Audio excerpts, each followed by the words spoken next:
We are very much delighted to be here amongst you and amongst all those who are from this educational field. हम सभी के लिए ये आनंद की बात है कि हम सभी आज इस कार्यक्रम में उपस्थित हैं, जहाँ हम सालों से देख रहे हैं पिल्लई सर को कि जिन्होंने इस एरिया में इस एजुकेशनल कैंपस की नींव डाली थी। और आज मैं काउंट नहीं कर पाऊँगा, I don't know if you have the count, कि इतने सारे प्रोफेशनल्स को आपने यहाँ से ग्रूम करके ट्रेन करके इंडस्ट्री में, सोसाइटी में भेजा है कि उनकी अगली जनरेशन भी आज शायद लेके फिर एक बार एलुमनी बन रही है। मैं समझता हूँ कि अपने आप में एक गर्व की बात है इसके लिए कि हमारे नवी मुंबई के लिए ये पहली यूनिवर्सिटी है और इस यूनिवर्सिटी के माध्यम से कई सारे नए एवेन्यूज़ खुलेंगे जो सिर्फ जो एजुकेशन इंस्टीट्यूट्स होते हैं उनके लिए अवेलेबल नहीं होते हैं। You will be having more flexibility and उसके साथ साथ आपको और ज़्यादा प्रोफेशनली लोगों को ग्रूम करने के लिए, टीच करने के लिए एक अवसर मिलेगा। हम सभी के लिए भाग्य की बात है कि पनवेल को जब कॉरपोरेशन 2016 में बनी थी तो थोड़ा बहुत अंदाज़ा था कि अब पनवेल के नाम से क्या क्या होगा, तो उसमें यह उस वक्त शायद नहीं सोचा था कि पनवेल की अपनी यूनिवर्सिटीज़ भी आएंगी। आज ये पनवेल में यूनिवर्सिटी पिल्लई का कैंपस आ रहा है, जिसका रेपुटेशन है कि अगर यहाँ से आप एजुकेशन लेते हो तो then you are placed somewhere in the next से अबाउट मंथ्स और विद इन अ ईयर। तो ये जिस इंस्टीट्यूट का रेपुटेशन है वो इंस्टीट्यूट आज यूनिवर्सिटी में कन्वर्ट हो रही है और यूनिवर्सिटी में एक्सपांड हो रही है। इसकी बहुत के लिए ये आज का दिन बहुत महत्वपूर्ण है और एक भाग्य का दिन है कि जिस स्कूल में, जिस कॉलेज में हमने पढ़ाई की और यहाँ से जो संस्कार हमें मिले उसे आगे जाके हमने हमारे जीवन का प्रवास कहीं पे करने का प्रयास किया। लेकिन आज उसी स्कूल में, उसी कॉलेज में एक इंस्टीट्यूट का यूनिवर्सिटी कन्वर्जन, और उसमें कहीं पे तो भी चीफ गेस्ट के रूप में हम भी उपस्थित रह पाए, मुझे लगता है मेरे जैसे एक कार्यकर्ता के लिए, एक युवा के लिए एक बहुत भाग्य का विषय है। और जब हम देखते हैं तो वासुदेवन पिल्ले सर ने जो विजन इस इंस्टीट्यूट के पीछे रखा और उस विजन को लेके कंसिस्टेंट परफॉर्मेंस देने का काम उन्होंने किया। ये तो हमने देखा कि बहुत से इंस्टीट्यूट आते हैं, परफॉर्मेंस रहता है, लेकिन कुछ समय के बाद वो ड्रॉप होता है। ये भी हमने बहुत इंस्टीट्यूट के बारे में देखा हुआ है। लेकिन ये कंसिस्टेंसी रखना और उसमें एडिशन करते जाना, मुझे लगता है 1970 में शुरू हुआ ये प्रवास आज 5 दशक हो गए, ये कंसिस्टेंटली इस परिवार में एडिशन होती जा रही है। और जब मैंने कहा कि मैं यहाँ का स्टूडेंट, मेरी सिस्टर जो आज कॉर्पोरेटर है वो यहाँ के स्टूडेंट, हमारे बच्चे इसी सब परिवार में पढ़ते हैं, तो ये एक पारिवारिक स्वरूप यहाँ पे आने के बाद हमें लगता है। और इसीलिए जो ग्रोथ यहाँ पे इस इंस्टीट्यूट के माध्यम से हुई और आज इसका एक यूनिवर्सिटी बन रहा है, हम सभी के लिए अभिमान की बात है। और ये मैं कहना चाहूँगा कि अच्छे विद्यार्थी, अच्छे स्टूडेंट्स निर्माण करने का प्रयास तो इस इंस्टीट्यूट ने, पिल्लेस ग्रुप ने किया, लेकिन एक अच्छे नागरिक बनाने का काम भी उन्होंने इस माध्यम से किया। गुड सिटीजन्स, इस समाज के लिए जो कंट्रीब्यूशन इस इंस्टीट्यूट के माध्यम से उन्होंने किया है और आज ये सफलता यूनिवर्सिटी के माध्यम से जो आप पा रहे हैं, हम सभी को बहुत खुशी है। खुश है चंद्रकांत दादाजी, हम इनॉग्रेशन के लिए खुद ही प्रेजेंट है। हम नवी मुंबई के फर्स्ट स्टेट प्राइवेट यूनिवर्सिटी है। इसका मतलब है दैट हमें तो अभी हमारे खुद के कोर्सेज, खुद के एग्जामिनेशंस, खुद का सब कुछ हम अभी हमारे हाथ पे ले रहे हैं। अभी तो हम पनवेल में तो 1986 है, ये कैंपस 1992 से, तो हमारा नया यूनिवर्सिटी है, बट बहुत पुराना हिस्ट्री। हमारे स्टूडेंट्स तो यहाँ बहुत साल से है। इनफैक्ट पनवेल के ऑलमोस्ट हर एक सोसाइटी के अंदर हमारा इधर स्टाफ मेंबर रहेगा या स्टूडेंट रहेगा या अलमनाई रहेगा या पेरेंट रहेगा या कुछ ना कुछ तो रहेगा। तो वो हमने पनवेल में इतना क्रेडिबिलिटी बना के रखा है हमारे स्कूल्स हमारे कॉलेजेस से। तो अभी हमारा यूनिवर्सिटी हो रहा है तो हमें थोड़ा अभी आशा है कि ज़रूर पनवेल हमको और सपोर्ट देंगे यूनिवर्सिटी को डेवलप करने के लिए। हम पनवेल के अभी परमानेंट वासी है।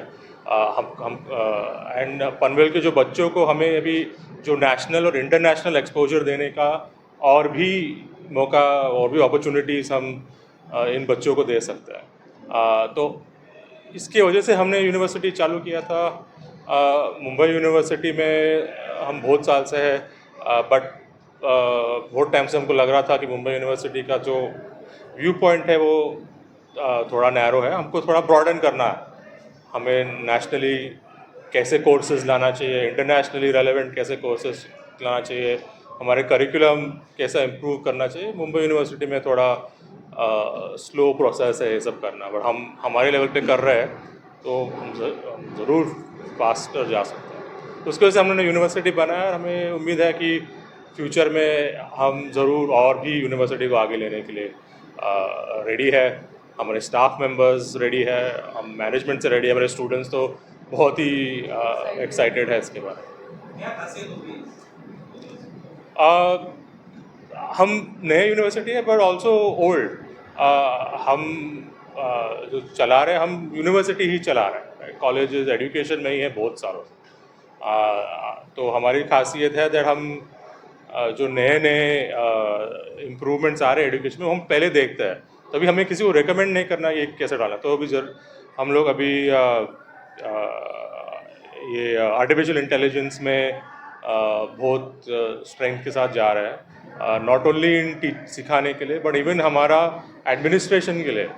बच्चों का पढ़ाई लिखाई तो ठीक है, थोड़ा मुश्किल रहना चाहिए उनको सीखने के लिए बराबर, और उसके ऊपर जो बाकी सब चीज़ है उनका एडमिनिस्ट्रेशन, उनका जो एग्जामिनेशंस, उनका जो स्टूडेंट एक्सपीरियंस है उसको कैसे हम सिंप्लीफाई कर सकते हैं बेनिफिट लाके एआई का।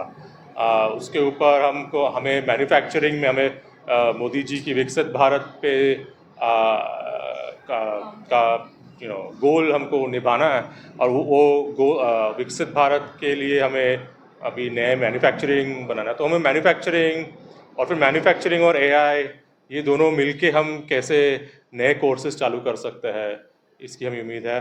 और उसके ऊपर हमें ऑल्सो ये पनवेल जो जगह है, एक्चुअली हम पनवेल 1970 से हमको लगता है पनवेल बड़ा शहर हो गया है, बट एक्चुअली पनवेल जो शहर है 1850 से शहर है। पनवेल म्यूनसिपल कॉरपोरेशन जो है, अभी कमिश्नर आ जाया था, is older than Bombay municipal corporation. Bombay से पहले पनवेल आया था। ये शिवाजी के टाइम से रायगढ़ डिस्ट्रिक्ट का बड़ा शहर था, बड़ा पोर्ट था। यहाँ पे जो ग्रीक्स और रोमन्स टाइम से के कॉइन्स मिले हैं, तो ये बहुत पुराना शहर है। और ये पुराना शहर में हम नई चीज़ ला रहे हैं, but at the same time वो जो cultural history geography of Panvel हमको प्रिजर्व करना है, क्योंकि वो अभी जो इतना डेवलपमेंट आ रहा है तो वो कल्चरल हिस्ट्री हमें भूलना चाहिए। तो उसके लिए भी हम ने बड़ा प्रोग्राम का अनाउंसमेंट किया था फ्यू ईयर्स अगो। ठीक है, तो ये चीज़ हम नया चीज़ करने वाले हैं। तो आई थिंक देशाचे पंतप्रधान माननीय नरेंद्रभाई मोदीजींनी या देशामध्ये जवळजवळ 40 वर्षानंतर नवीन शैक्षणिक धोरण घोषित केलं। नवीन शैक्षणिक धोरणाची बाकी माहिती सांगणं हा केव्हा तरी वेगळा प्रेस कॉन्फरन्सचा विषय असू शकतो, पण त्यात त्यांनी प्रमुख मुद्दा मांडला तो व्यवसायाभिमुख शिक्षण असलं पाहिजे, व्होकेशनलायझेशन ऑफ एज्युकेशन।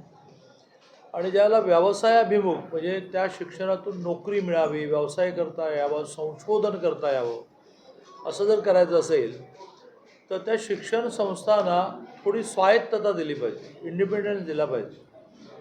त्याच विद्यापीठाच्या त्याच कोर्सेसमधून म्हणजे त्या विद्यापीठाने पण नवीन नवीन गोष्टी खूप करायच्या आहेत, मुंबई विद्यापीठासारख्या विद्यापीठाने, पण ह्या काही नवीन शिक्षण संस्थांना ज्यांचा ऑलरेडी व्याप खूप मोठा आहे त्यांना जर आपण स्वायत्तता दिली तर त्यातून नवीन कोर्सेस ते करतील की जी जगाची रिक्वायरमेंट आहे, जगामध्ये आता जवळजवळ सगळे विकसित देशसुद्धा, अगदी जपान, जर्मनीसुद्धा त्यांच्या ठिकाणी लोकसंख्या कमी होत चालल्यामुळे, लोकसंख्या कमी होण्याची अनेक कारणं आहेत. त्यात तरुण तरुणींनी लग्न न करणं, मुलं होऊ न देणं, अशी वेगळी कारणं आहेत. त्यांना हळूहळू त्यांच्या देशातलं अर्थकारण म्हणजे व्यापार उद्योग चालवायला भारतासारखे मोठे देश की ज्यांच्या ठिकाणी तरुण पॉप्युलेशन जास्त आहे, ही हवी आहेत, पण ती विथ स्किल, विथ मास्टरी हवी आहेत. आणि त्यामुळे ह्या सगळ्या स्वायत्त विद्यापीठांना प्रोत्साहन देण्यातून जगाची नेमकी रिक्वायरमेंट काय आहे ते लक्षात घेऊन खूप नवीन गोष्टी सुरू होतील. म्हणून नवीन शैक्षणिक धोरणामध्ये कॉलेजेसना स्वायत्तता देणं, कॉलेजेसच्या समूहाला विद्यापीठ म्हणून स्वायत्तता देणं असं आम्ही धोरण ठरवलं. आता आम्ही आणि त्याच्यात खूप त्यांचं आधीचा रेकॉर्ड बघून, ते नवीन काय करणार आहेत बघून, त्यांच्या आधीच्या रेकॉर्डमध्ये त्यांच्या कॅम्पसवरच्या इंटरव्ह्यूमधून मुलांना रोजगार मिळतो आहे ना बघून आम्ही परवानगी देतो. त्याच्यामध्ये आत्तापर्यंत 30च्या आसपास वेगवेगळ्या मोठ्या शिक्षणासाठी रयत असेल, कोणाची डेक्कन एज्युकेशन सोसायटी असेल, अशा अनेकांना परंपरागत जसं आता हे महात्मा नावाने आदी शिक्षण संस्था चालवत होते, पण फ्लेमसारख्या काही नवीन संस्थांना पण आम्ही दिलं, ज्यांनी आम्ही काय करणार होतो मांडलं. आणि आज फ्लेमसारख्या विद्यापीठात आपण गेल्यानंतर असं लक्षात येईल की आपणही पुन्हा एकदा कॉलेजला जायला लागू. इतकं चांगलं ॲटमॉस्फिअर त्यांनी डेव्हलप केलं. पिल्लई विद्यापीठसुद्धा ते करेल अशी माझी अपेक्षा आहे. आज त्यांना जे विद्यापीठ आम्ही दिलं त्याचं उद्घाटन आहे आणि मग येत्या जूनपासून किंवा काही शॉर्ट कोर्सेस डिसेंबरपासूनसुद्धा ते सुरू करू शकतो. चला बोला. प्रशांत ठाकूरचे वडील रामशेठ ठाकूर हे शिक्षणाचे इतके आग्रही, रयत शिक्षण संस्थेचे ते संचालक आहेत आणि रयतच्या अनेक इमारती म्हणजे इथल्याच नाही तर आमच्या सांगली कोल्हापूर भागातील होण्यामध्ये ते खूप आर्थिक कॉन्ट्रीब्यूट करतात. त्यांचेच गुण आमच्या प्रशांतमध्ये आले आहेत. त्यामुळे शिक्षण संस्थांना सपोर्ट करणं हा त्याचाही स्वभाव राहिला. त्यांनी फॉलो घेतला खूप, कारण आम्हालाही कोणीतरी त्याची नीट माहिती दिल्याशिवाय पुढे जाता येत नाही. त्यामुळे प्रशांत ठाकूरांच्या मतदारसंघामध्ये, कारण आमदार म्हटलं की त्यांनी सूतगिरणी घ्यायची, आमदार म्हटलं की त्यांनी कारखाना घ्यायचा, आमदार म्हटलं की त्यांनी शाळांचं जाळं वाढवणं, आमदार म्हटलं की त्यांनी कॉलेजचं जाळं वाढवणं. कारण आगामी सगळा काळ हा वेल्थ जी आहे ती ह्युमन रिसोर्सेसच आहे. वेल्थ हे गोल्ड नाही आहे, माणसं चांगली मिळणं. आणि त्या अर्थाने प्रशांतचं मी खूप अभिनंदन करतो. ओके चला.